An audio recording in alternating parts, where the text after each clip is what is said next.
Good morning all of you. आज हम लोग एनिमल बिहेवियर का जो इंट्रोडक्शन पढ़ रहे हैं उसका दूसरा पार्ट पढ़ेंगे। कल हमने एनिमल बिहेवियर का इंट्रोडक्शन बताया था, उसके जो कुछ पायनियर्स हैं उनके क्या काम है वो बताए थे, और एक लर्निंग का जो दो बेसिक कैटेगरीज होता है, या जो बिहेवियर का दो बेसिक कैटेगरी होता है, मुझे कहना चाहिए सॉरी, एक होता है इनेट यानी कि अंतर्निष्ठ होता है, जन्मजात होता है, और दूसरा जो होता है वो जानवर या प्राणी लर्निंग से सीखता है, अधिगम द्वारा, मतलब सीखता है और सीखने के बाद उसको अपने व्यवहार में अपनाता है, तो वो कहलाता है लर्न बिहेवियर। ठीक है, तो आज हम कुछ एक आध और कंसेप्ट की बात करेंगे। ठीक है, सो लेट्स स्टार्ट। कुछ जो बेसिक कंसेप्ट साइकोलॉजी के हैं उसमें एक कॉन्सेप्ट दिया गया था लॉरेंज और टिम्बर्जन द्वारा। इन दोनों के नाम मैं आपको कल बता चुका हूं। एक चीज होती है, इसको हम कहते हैं स्टीरियोटाइप बिहेवियर, या इसको कहते हैं फिक्स्ड एक्शन पैटर्न भी कहते हैं।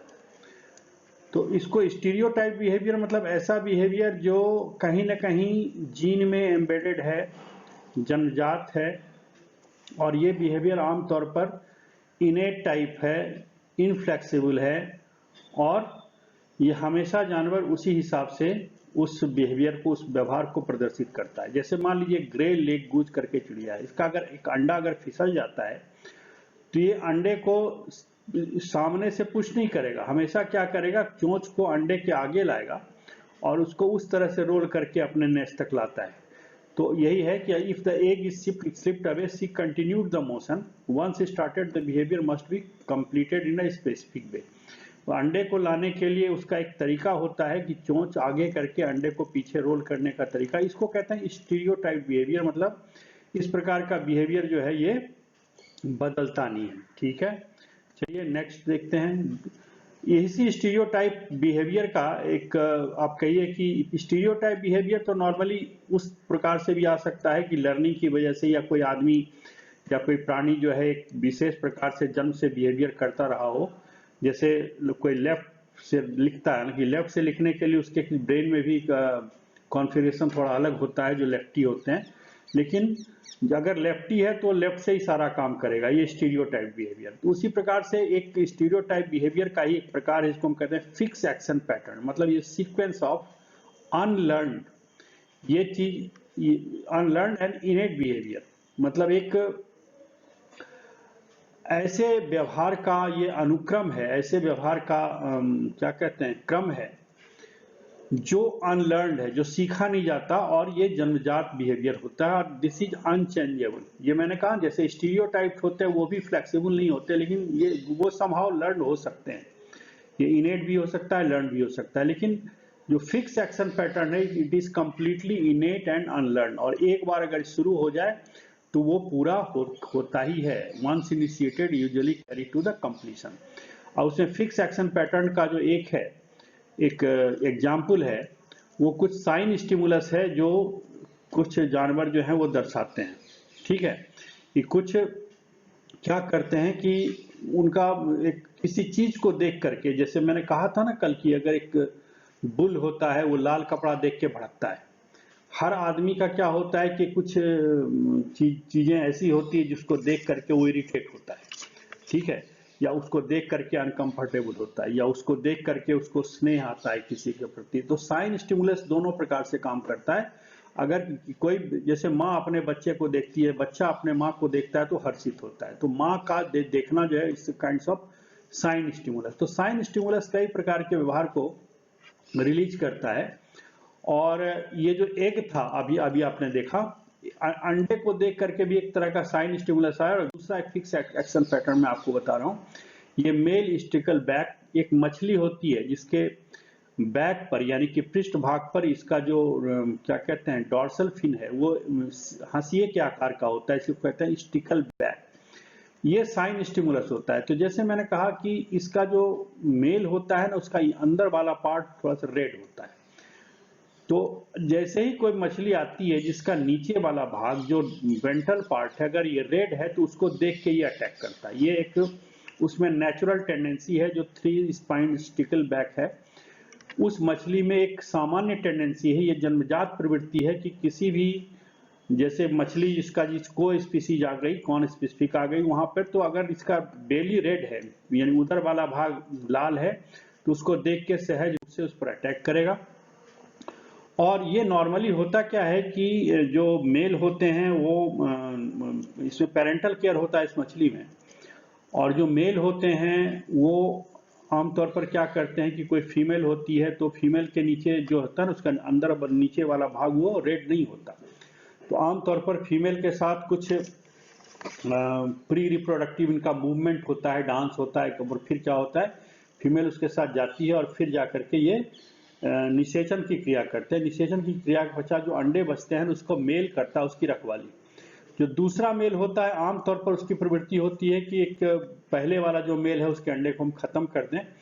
तो एक ढंग से एक प्रोटेक्टिव बिहेवियर है, एक ढंग का ये सुरक्षात्मक बिहेवियर है जो प्रदर्शित किया जाता है। और जो मेल रक्षा कर रहा है, उस जो नेस्ट है उसकी जो रक्षा कर रहा है मेल, वो हमेशा ही ये कोशिश करता है कि सामने वाले को हम अटैक करें। तो इसको जांचने के लिए साइन क्या हुआ कि साइन मतलब द मोमेंट उस मछली ने रेड बेली वाला कोई अपने प्रजाति की मछली देखी तो उस पर अटैक कर दिया, मतलब वो स्टिमुलस है एक ढंग से। जो रेड बेली है उसके लिए एक उद्दीपन है ना, वो रेड बेली एक साइन है जिसको देख के वो उद्दीपित होता है और उस एक प्रकार का व्यवहार जो अटैक या एग्रेशन का व्यवहार जो है वो रिलीज करता है। तो अब इसमें क्या किया कि इन्होंने टिम्बर्जन ने कुछ ऐसे लकड़ी के मॉडल बना लिए, जैसे कि ये मेल ब्रीडिंग स्टिकलबैक है, उसी प्रकार का एक मिट्टी का एक क्या कहते हैं प्लास्टर ऑफ पेरिस वगैरह का एक मॉडल बनाया। और मॉडल बनाने के बाद क्या किया कि इसमें अगर रेड नहीं है और उस मॉडल को उस मछली के पास जब ले जाएंगे तो अगर रेड नहीं है तो ये अटैक नहीं करेगा, लेकिन उस मछली से भिन्न भी अलग अलग प्रकार के अगर मॉडल होंगे लेकिन उसका नीचे वाला पार्ट देखिए अगर रेड है तो ये फिश क्या करेगी, उसको अटैक करेगी। ये फिश क्या करेगी, उसको अटैक करेगी। इससे बिहेवियर क्या है कि male stickleback fish attacks their male stickleback that invest in the nesting territory. उसका जो नेस्टिंग टेरिटरी है जहां पर कि उसने घोंसला बनाया हुआ है, जहां रख करके कि अंडों की हिफाजत कर रहा है वो मछली, वहां पर जैसे ही कोई दूसरा मेल आएगा, और मेल की पहचान ये है कि उसका जो अधर भाग है, बेली वाला पार्ट है, पेट की साइड वाला भाग है, नीचे का भाग है, वो रेड होगा। तो चूंकि उसको दूसरे मेल से अपनी टेरिटरी बचानी है, अपना नेस्ट बचाना है, तो क्या करेगा, दूसरे मेल को देख के ही अटैक करेगा। तो this red belly is the sign stimulus. इसका प्रॉक्सिमेट काउज क्या है, प्रॉक्सिमेट तात्कालिक रीजन क्या है कि red belly of intruding male acts as a sign stimulus that releases the aggression in the male stickleback. कि जो इंट्रूडिंग मेल है, जो घुसपैठिया मेल है, उसका जो रेड कलर है, रेड बेली है, वो इसके लिए जो रक्षा करने वाला जो मेल है, जो उस घोंसले की रक्षा कर रहा है, जिसका घोंसला वो है, नेस्ट है, उसमें एक ढंग का क्या कहते हैं स्टिमुलस देता है जो उसके एग्रेशन को रिलीज करता है, जो आक्रामक व्यवहार जो है उसके उस प्रदर्शित होता है। अल्टीमेट काउज क्या है कि इसका लॉन्ग टर्म काउज इसका ये है कि by chasing away the male sticklebuck as a male decreases the chance of egg laid in his nesting territory to be fertilized by another male। अब होता क्या है कि फीमेल तो आमतौर पर अंडे देके चली जाती है, अब उसको ये अगर फर्टिलाइज उसको नहीं करेगा उसको तो क्या करेगा, दूसरा मेल आकर के फर्टिलाइज कर देगा, ठीक है, या उस अंडे को बर्बाद कर देगा। तो इसका काम है एक तो जो अंडे हैं उसको पहले खुद से फर्टिलाइज करना, इस अंडे को जो अंडे का जो नेस्ट बनाया है उसको ये तो खुद से फर्टिलाइज करेगा, दूसरे को निषेचित नहीं करने देगा। और आपको पता है कि मछलियों में, इस प्रकार की मछलियों में बाह्य निषेचन होता है। तो मादा को पहले ये लुभाता है, अपने नेस्ट बना करके मादा को लुभाता है, अपने नेस्ट के पास लाता है, फिर मादा मिल्टिंग कर करके अंडे दे करके चली जाती है, फिर बाद में ये मेल जो है उस पर अपना जो स्पर्मेटिक फ्लूइड है वो रिलीज करेगा उसी अंडे पे, और इस प्रकार से निषेचन होता है। लेकिन इसके निषेचन करने से पहले अगर ये मेल आ गया तो ये निषेचित कर देगा, अगर ये यहाँ पर नहीं है तो इसको ये भगाएगा पहले, फिर उस अंडे को निषेचित करेगा। एक बार अंडे निषेचित हो गए तो उसके बाद कुछ दिन तक इसकी रखवाली करेगा। और तब तक किसी भी मेल को आने नहीं देगा। तो अल्टीमेट काउज ये है कि यहाँ एक ढंग से एक चीज और होती है इथोलॉजी में, जिसको हम कहते हैं स्पर्म कंपटीशन। इसको गूगल करके देखना आप, कि प्रत्येक मेल या प्रत्येक जो एनिमल इंडिविजुअल है, मेल खासतौर से, वो ये चाहता है कि उसी के स्पर्म से मादा का निषेचन हो, उसी की संतानें पॉपुलेशन में बढ़ें। ठीक है, तो इसलिए इसका अल्टीमेट काउज ये है कि अगर ये उसको उन अंडों की हिफाजत नहीं करेगा तो ये वाला दूसरा वाला मेल आकर के इसको निषेचित कर देगा। ये इसका अल्टीमेट काउज है। और प्रॉक्सिमेट काउज ये है कि ये साइन स्टिमुलस की वजह से एग्रेसिव हो जाता है। दूसरा, एक रॉबिन होती है। रॉबिन चिड़िया अपने आसपास भी काफी है। कभी आपको मैं फील्ड में ले जाऊं तो बताऊं। ये चिड़िया जिसका कि टेल जो है ना, आप टेल देखिए ऊपर की तरफ उठा रहेगा और टेल बराबर फ्लिकर करता रहता है, वो रॉबिन है। ठीक है, जो अपने आसपास बगीचों में और गार्डन में घर के आसपास मिलती है। तो एक इंग्लिश रॉबिन जो मेल है वो दूसरे मेल को अटैक करता है, और उसके मेल में होता यह है कि उसका जो मेल होता है उसका जो रेड फेदर्स होता है उससे ये मेल की पहचान करता है। जैसे देखिए, तो अगर किसी ऐसी ही चिड़िया, स्टफ्ड चिड़िया बना दी जाए, नकली चिड़िया जिसके अंदर जैसे होता है चिड़िया का या जानवरों का मॉडल, स्टफ्ड मॉडल होता है, उसमें कुछ स्टफिंग कर देते हैं, रुई गत्ते वगैरह की स्टफिंग करके ऐसे बना देते हैं। तो ऐसे अगर कोई स्टफ्ड चिड़िया बनाई जाए तो स्टफ्ड चिड़िया जो है, अगर उसमें रेड बंडल उसके का फीदर है तो उसको अटैक करेगा। लेकिन जो स्टफ्ड जुबिनाइल है, स्टफ्ड जुबिनाइल में क्या होता है, रेड नहीं होता, तो उसको ये अटैक नहीं करेगा। और जो अटैकिंग बिहेवियर का जो कॉस्ट है उसका, एक जो इनअप्रोप्रिएट अटैक रिस्पॉन्सेस में भी कॉस्टली। अगर अटैकिंग बिहेवियर, ये तो खैर एग्रेशन में पढ़ाने वाला काम है, ये टॉपिक ही अलग है एग्रेसिव बिहेवियर का। लेकिन जो अटैकिंग बिहेवियर है कभी कभी क्या करता है कि कभी कॉस्टली पड़ता है, क्योंकि एग्रेसिव बिहेवियर से खुद को भी नुकसान पहुंचता है। और दूसरी बात की, खास तौर से अगर हम इसकी बात करें, क्या कहते हैं इसको, स्टिकल बैक मछली की बात करें, तो आपने देखा कि किसी भी तरह का रेड मॉडल उसके पास आया ना, तो उसमें साइन स्टिमुलस हुआ जिससे उसका एग्रेशन रिलीज हुआ। अब इस तरह के जो रेड आइटम्स हैं वो आसपास बहुत सारे हैं। तो अगर रेड आइटम को लगातार देख करके साइन स्टिमुलस रिलीज होता रहेगा, एग्रेसिव बिहेवियर रिलीज होता रहेगा, एग्रेसिव बिहेवियर प्रदर्शित होता रहेगा, तो ये इसको बहुत ज्यादा एनर्जी और टाइम अपना इन्वेस्ट करना पड़ेगा, खर्च करना पड़ेगा। ठीक है, अब कंट्रोल ऑफ बिहेवियर, किस प्रकार से बिहेवियर कंट्रोल होता है, तो बायोलॉजिस्ट ये कहते हैं, बायोलॉजिस्ट का जो स्टडी है वो ये कहते हैं कि इसमें जीन और एनवायरमेंटल इन्फ्लुएंस, यानी कि जीन और पर्यावरणीय जो प्रभाव है, दोनों ही किसी व्यवहार को विकसित करने में काम आते हैं। कुछ व्यवहार जो होता है उसमें कुछ रोल तो जीन का होता है, जो जीन्स व्यवहार के लिए हैं जेनेटिक मेकअप में, जेनेटिक पूल में किसी भी जानवर के, तो जीन से भी होता है। और टू सम एक्सटेंट जो एनवायरमेंट है, जो जिस हैबिटेट में, जिस वातावरण में जहां पर वो रह रहा है, उससे भी इन्फ्लुएंस होता है। तो अगर डेवलपमेंट जब उस जंतु का हो रहा है उस टाइम अगर ये फिक्स्ड हो गया तो ये कहलाता है इनेट, है ना, और ये स्ट्रॉन्ग जेनेटिक इन्फ्लुएंस वाला होता है और इसको प्रैक्टिस करने की आवश्यकता नहीं पड़ती। जो फिक्स एक्शन पैटर्न है ये जन्मजात होता है और इसको प्रैक्टिस करने की आवश्यकता, बार बार सीखने प्रैक्टिस करने की आवश्यकता नहीं होती। ये इनेट बिहेवियर की खासियत है, ये मैंने आपको कल भी बताया था। अब दूसरा कि जेनेटिक्स ऑफ बिहेवियर क्या होता है, तो थोड़ा सा हम देखेंगे, एक दो स्लाइड में इसकी चर्चा करेंगे इसको। हालांकि ये टॉपिक तो लंबा है लेकिन हम इसको देखेंगे थोड़ा सा और अलग से, इसको बताऊंगा मैं आपको। हेरिडिटरी ट्रांसमिशन जो है वो काफी कॉम्प्लेक्स होता है और आमतौर पर वो मेंडल का जो रूल है उसको फॉलो करता है। सेकेंड ईयर में आपने जब जेनेटिक्स पढ़ना शुरू किया था तो मेंडल के सारे नियम पढ़े हैं, किस प्रकार से मोनोहाइब्रिड, डाइहाइब्रिड, क्रॉस होता है, सब पढ़ा है। तो चलिए एक एग्जांपल देखते हैं। जैसे ये जो हाइजीनिक बीज जो होती है, बीज जो मधुमक्खियों का जो छत्ता होता है वो काफी हाइजीनिक होती है, और आप जानते हो कि उसके जो वर्कर्स होते हैं वो लगातार छत्ते की सफाई करते रहते हैं।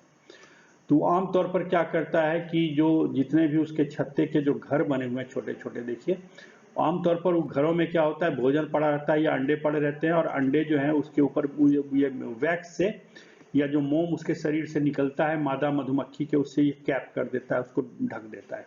दरवाजे पे ताला मतलब बंद कर देता है, ओपनिंग इसकी बंद कर देता है। तो ये जो मेल का ये भी काम है, सॉरी फीमेल जो वर्कर है, वर्कर का, मेल नहीं, वर्कर का ये भी काम है कि इस छत्तों की सफाई भी करना है, क्योंकि बहुत सारे जो अंडे रखे गए हैं उसमें से जो लार्वा निकले वो मर गए मान लीजिए, या वो लार्वा मरने के बाद सड़ रहे हैं, अंडे मरने के बाद सड़ रहे हैं, तो उस कंडीशन में क्या करता है कि जो बी है उसको वहाँ का जो अनकैप करता है, मतलब वहाँ जो उसकी ओपनिंग पर वैक्स का जो ढक्कन लगाया था, वैक्स का जो कैप लगाया था, उसको हटाता है और अंदर से जो भी उसकी डेब्रीज है, जो भी अंदर जो सड़ता हुआ लार्वा या कुछ भी ऐसी गंदगी है, उसको वो बाहर निकालता है। अब ये जो अनकैपिंग का जो काम करता है, इस बिहेवियर के लिए एक जीन्स की पहचान हो चुकी है, जो क्या करता है कि उसको वो जो जीन है उसको इस व्यवहार को रेगुलेट करता है। और यहाँ पर दो जीन्स हैं, जैसे यहाँ पर देखिए स्मॉल यू, अगर ये वाला जीन है, ये रिसेसिव कंडीशन है बेसिकली, अगर ये वाला जीन मौजूद है तो क्या होगा, अनकैपिंग होगी, ठीक है। और कैपिटल यू है तो वो अनकैप नहीं करेगा। स्मॉल आर है तो रिमूव करेगा डिजीज लार्वा को, रोग युक्त और सड़ते हुए लार्वा को ये रिमूव करेगा। और अगर ये वाला जीन है तो रिमूव नहीं होगा। मान लीजिए दोनों कंडीशन होमोजाइगस सही, ये मादा है, इसमें स्मॉल यू, ये डाई हाइब्रिड क्रॉस है, आपने पढ़ा हुआ है। उसको अगर नहीं पढ़ा याद है तो आपको एक बार चैप्टर देख लेना, कैसे उसमें ट्रांसमिशन होता है एक से दूसरे जनरेशन में। हालांकि ये बहुत आसान है, इसको आप पढ़ते आ रहे हो स्कूल से ही। तो स्मॉल यू, स्मॉल आर, फिर इधर कैपिटल यू, कैपिटल आर है। इसका F1 जनरेशन में आपको पता है कि ये क्या बनेंगे, हाइब्रिड बनेंगे। अब हाइब्रिड बनेगा तो चूंकि इसमें दोनों में एक कैपिटल यू होगा, दूसरा स्मॉल यू होगा, एक कैपिटल आर होगा, दूसरा स्मॉल आर होगा। अब चूंकि जो देखिए कि जो कैपिटल आर है और कैपिटल यू है, ये न तो अनकैप करता है न लार्वा को हटाता है। तो ये जो हाइब्रिड बनेंगे, ये जो संकरित संतति होंगे इसके, क्योंकि अब ये है कि बड़ा वाला तो ऑब्वियस ही बात है कि ये डोमिनेंट है, तो ये इस पर डोमिनेट करेगा। और जो बेसिकली अनकैप करने वाला जीन है या लार्वा रिलीज करने वाला जीन है वो रिसेसिव कंडीशन में है। तो चूंकि यहाँ दोनों डोमिनेंट है तो ये जो है नॉन हाइजीनिक होंगे, न तो ये अनकैप करेंगे और ना ही उसको वहाँ की जो डेब्रीज है गंदगी को रिलीज करेंगे। फिर अब उसको बैक क्रॉस कराइए, आप किसके साथ बैक क्रॉस कराइए, तो इसके मादा के साथ। बैक क्रॉस में आपको पता है कि ये टेस्ट क्रॉस करा रहे हैं, जिसमें कि जो रिसेसिव डाई हाइब्रिड होता है उसके साथ F1 जनरेशन को हम क्रॉस कराएंगे तो हमको इस तरह का के 4 प्रकार के संतति मिलेंगे, आपको पता है, ठीक है। तो 4, अगर इसी को हम क्रॉस कराते F1 जनरेशन में अगर हम क्रॉसिंग कराते हैं ना, तब तो हमको 9:3:3:1 का रेशियो मिलता है, लेकिन यहाँ रेशियो कुछ और है। यहाँ हमने चूंकि ये बैक क्रॉस कराया है तो हमको कुछ तो मिलेंगे ऐसे। अब इसमें देखिए कि दोनों यू स्मॉल है, दोनों आर स्मॉल है, तो ये हाइजीनिक होंगे, यानी अनकैप भी करेंगे और डिब्रीज भी हटाएंगे। इसमें एक कैपिटल यू है, तो कैपिटल यू है मतलब अनकैप नहीं करेगा लेकिन रिमूव करेगा, क्योंकि इसमें आर दोनों स्मॉल है। इसमें आर चूंकि कैपिटल है और ये इसीलिए ये क्या करेगा, रिमूव तो नहीं करेगा लेकिन अनकैप करेगा। और ये तो उसी तरह है जैसे कि F1 का हाइब्रिड था, ये नॉन हाइजीनिक है। तो इस प्रकार से जो अलग अलग व्यवहार के जो अलग अलग जीन्स होते हैं उनका मेंडेलियन पैटर्न में ही क्या होता है, ट्रांसमिशन होता है। This is one of the example. उसी प्रकार से कुछ इंटरमीडिएट या कंफ्यूज्ड बिहेवियर भी होता है, जैसे आपने देखा था कि इनकम्प्लीट डोमिनेंस हमने देखा था, जिसमें कि लाल और सफेद फूलों का जब हम क्रॉस कराते थे तो गुलाबी फूल मिलते थे, मेरा बिलिज जला पाओ। तो उसी प्रकार से यहाँ भी है, कई बार ये जो क्रॉसिंग होती है ये कंफ्यूज बिहेवियर करता है। जैसे कि एक लव बर्ड्स होता है, इसका नाम है एगापोर्निस। इसका नेस्ट बिल्डिंग करने के लिए 2 तरीके होते हैं इसमें, जिसके अलग अलग स्पीसीज है, ये तो जीनस का नाम है। तो देखिए एक होता है पीच फेस्ड लव बर्ड और दूसरा होता है फिशर्स लव बर्ड, ठीक है। एक जो है उस घोंसले को बनाने का सामान जो है वो चोंच में भर के लाता है और दूसरा जो है अपने पंखों के बीच दबा के लाता है। और इनके जो हाइब्रिड होते हैं, जो हाइब्रिड लव बर्ड होते हैं, ये दोनों तरह से घोंसले का सामान लाने की कोशिश करते हैं, लेकिन दोनों चीजें गलत करते हैं। मंत्र न तो ये चोंच में सही से दबा के ला सकते हैं, ना पंखों में सही से दबा के ला सकते हैं। ट्राई ये दोनों करते हैं, लेकिन ये कंफ्यूज होते हैं। तो कुछ कंफ्यूज्ड हाइब्रिड भी पैदा होते हैं। तो इस प्रकार से जेनेटिक्स ऑफ बिहेवियर काम करता है। मतलब आपको ये पता चल गया कि for every behaviour that is released, every behavioural pattern that is release, उसमें क्या देखा गया है कि कहीं ना कहीं जीन्स का भी रोल होता है। हालांकि कुछ जो लर्निंग बिहेवियर होता है वो अधिकतर वो वातावरण से प्रभावित होता है, लेकिन कुछ ऐसे फिक्स एक्शन पैटर्न हैं जो पूरी तरह जीन से ही रेगुलेटेड होते हैं, स्ट्रांगली रेगुलेटेड होते हैं। जितने भी स्टीरियोटाइप बिहेवियर है सारे जीन से रेगुलेटेड होते हैं। लेकिन हमें ये भी ध्यान रखना चाहिए कि जो बिहेवियर पूरी तरह से बनता है, उस बिहेवियर के निर्माण में जीन्स के साथ साथ जो एनवायरनमेंट है उसका भी योगदान होता है। इसके साथ ही आज का ये लेक्चर मैं खत्म कर रहा हूँ। कल इसको कंटिन्यू करेंगे। Thank you very much.